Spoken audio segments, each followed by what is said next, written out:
Hello again. For this video, I want to talk about that article that I had given you last week under week 5 on Moodle, writing for an audience. So maybe you want to have that open or something as you watch this video. I might read a little bit from it, but yeah, I want to use this as a way to talk about how we can think about the role of like audience in an essay, who the audience is for our essays, and how maybe that impacts essays that we're writing in this class. So the first thing I should say is that we normally only imagine our audience as the teacher, I think. I think that's kind of how school has trained us because we write to get a grade. And I think that's part of the reason that in high school especially, we have kind of these like checklists of the rules we have to follow and what has to be in the introduction and the topic sentence and all this kind of stuff and where the thesis goes. And I think that ends up making it feel like some kind of strange multiple choice thing test or something like that, where yeah, we're just checking off boxes instead of worrying about convincing the reader. And I think one of the reasons that writing can seem so boring or formulaic or just like a waste of time is because we're only thinking about getting a grade from the teacher. And teachers might like have kind of it's probably their fault that we thought this way, right? Because like it's just implicit in the idea of writing something for a grade that you're writing for that teacher. So then we try to jump through the hoops they want us to and appeal to their specific desires and stuff, or maybe you try to like agree with the teacher because you think that'll make them give you a better grade. This just is not the way to write your best essay. It's going to make it because it's impossible, because it's always impossible to really know everything that that specific teacher wants, and then it just ends up being like a really boring exercise of writing the essay. So I think we need to shift who we're thinking about as our audience, if we're going to make some progress with writing these essays. So don't think of me as the audience, number one. I know I'm giving you the grade, but don't think of it like as if you're writing only for me. You have to think of a larger audience. For this class, I'm going to say to think about like your fellow students as your audience. If we were on campus, if I grabbed like a random person out of the hallway, how would you appeal to them? So yeah, think of your peers, people like yourself. That's another thing that I think we need to do is write more for ourselves, write things that we like or think are interesting. And that's not always easy to do. Sometimes we have boring assignments, I know, but we have to find a way that it's like at least appealing to us and to people like us, to get the most out of writing. This, I think, it makes it easier to do. It makes it more fun. I also think the writing comes out better because writing is just not the kind of thing that you can do to yeah, fill out a checklist or try to gear it towards one person who's giving you a grade. So think of your fellow students and people like them, people like yourself, as your audience for this. And when you get into higher level classes, I think this would change. Once you're a senior or something, and you're an accounting major, if you're writing an essay there, you're going to be writing for people who are experts in that field. When I was in like graduate school and writing these essays, these literary analysis essays, I was writing for other people who study this. I was writing for other like people who are going to become professors or who are professors and people who are experts in the field, right? So I think it's interesting to think about how does who our audience is change the way that we write. So that's where I kind of want to look into this essay. So I just in this very beginning part, the author here is talking about writing like argument essays or something, and she says even if the reader eventually disagrees, you want him or her to be able for the moment to see things as you see them. So yeah, knowing your audience and like catering your essay towards a certain audience and having a larger audience than just a professor in mind, helps you to get them to see your side the way you're presenting it, right? It can help make our writing more convincing and persuasive. And that, in most essays, including our essays, we are trying to persuade the audience. So the first thing they have here, they say analyze your audience. So here's an example that they give. It says, for example, imagine that you are a student writing your parents who have always lived in New York City about a wilderness survival expedition you want to go on over spring break. So just to use this as an example, if the if your parents have always lived in New York City in a tiny apartment, if they've never been camping, How would you have to talk to them about going camping or whatever, versus if you were talking to like a farmer or somebody who is outdoorsy or who's been camping many times? You're gonna have to change it, right? There might be different terms that you use. There might be you might have to explain things more that you wouldn't explain to someone else. Like if you're talking about pitching a tent or whatever, maybe you tell them how that works or how that happens, whereas someone who's done it already knows how that happens, right?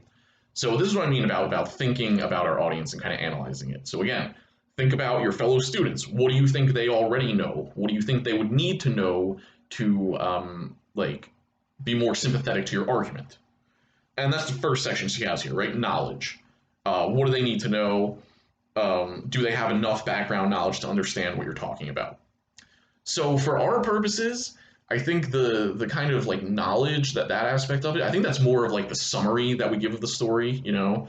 And I've talked about this before about kind of, making sure that we're not summarizing too much or just using the summary that relates to our argument, right? It's not your job to explain every single thing that happens in the story because of who our audience is. If for an essay like this, we can assume that our audience has read the story, you know, but we don't want to assume that they read it 5 minutes ago.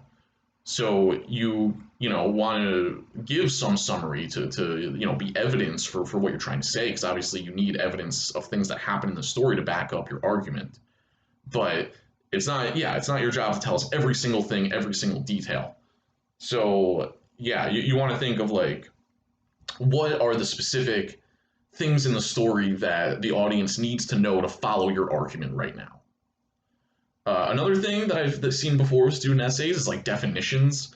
Like I think I was reading an essay last semester that had something to do with like stereotypes or something, and they like gave a definition of what stereotypes are. And it's like, do you think your audience would be unfamiliar with what they are? Or like gender. I remember, yeah, I think that was probably for this assignment. I remember a student, like maybe in their introduction or something, maybe this was a remnant of like the idea of the hook where we like give a definition, but they were like, gender is whatever, like explaining, just giving like a dictionary definition of gender basically. And it's like, do you think your audience would not know what that is? Or like sexism or something? Do you think that the audience wouldn't know that already? So I think we get a better sense of what like terms we have to define or what ideas we have to explain more once we start thinking of our audience as our peers, right? People like you. So that's knowledge. Attitudes is another big one. So this one reminds me, I don't know exactly how this will fit in with our essay, but it is good to think about the attitude that your reader is going to have towards whatever argument that you're making.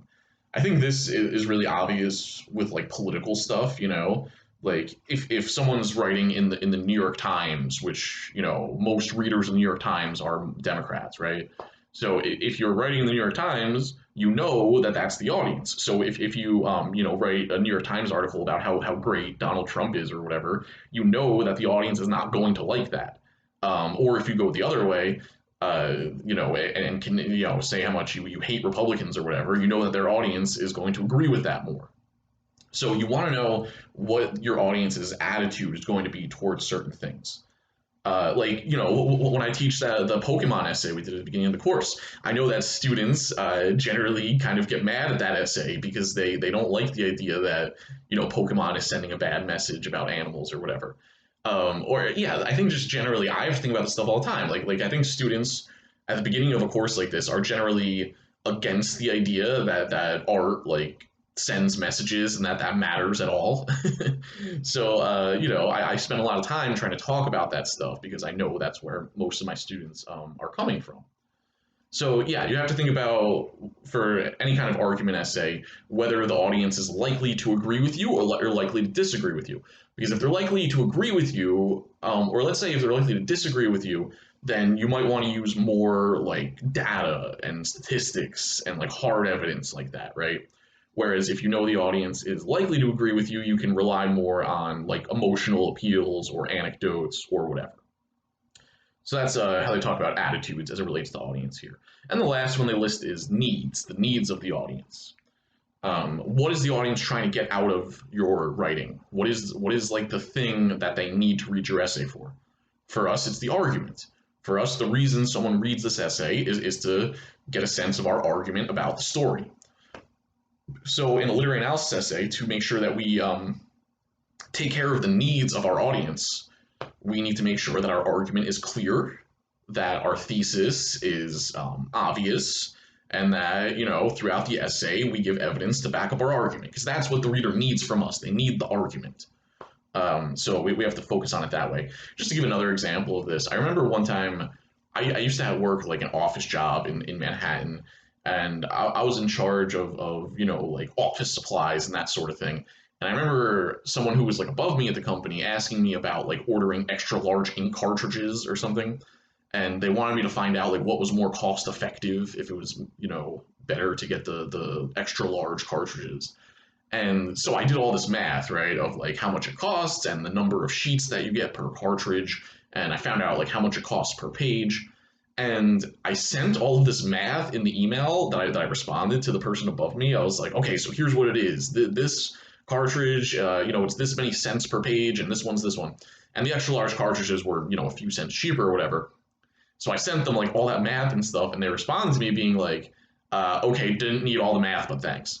So it was like all they wanted to know was which thing to buy, and I gave them a bunch of like background math that they didn't need. So that was a case of me not thinking enough about what the other person needed from my email. So just to give an example of how we want to make sure that we're thinking about why they're reading it, what they're trying to get out of it, and making sure that we're giving them what they're expecting in that way. So yeah, I think that's the main things that I want to say about this. There's one more good example here about like the needs of the audience. So it says here on the last page of the essay, if you ask a friend majoring in biology how to keep your fish tank from clouding, you don't want to hear a textbook recitation on the life processes of algae. So again, if you're just trying to solve specific problems, make your fish tank cleaner or whatever, you don't need all this background info about, whatever, algae and photosynthesis and how it grows and all this kind of stuff. You need the person to think about your needs and address them. So that's what we want to be doing. And just to end off here, I just want to read the last paragraph. It says, effective writers are not simply expressing what they know, like a student madly filling up an examination blue book. Instead, they are using their knowledge, reorganizing, maybe even rethinking their ideas to meet the demands of an assignment or the needs of a reader. So I guess I can leave it with that, but I'll just say again, for all your college essays, do not think about only the teacher as your reader. You need to think of a larger community. For us, I'm saying your fellow students. When you get to higher level classes, it'll be, accountants or biologists or literary critics, maybe, right? And so you'll be writing more for experts that way. But since, this is a required class, since we're still at the beginning of college, I think we can view a more general audience for us. So don't just think about me, think about your fellow students when you're writing this stuff. All right, that's it for now.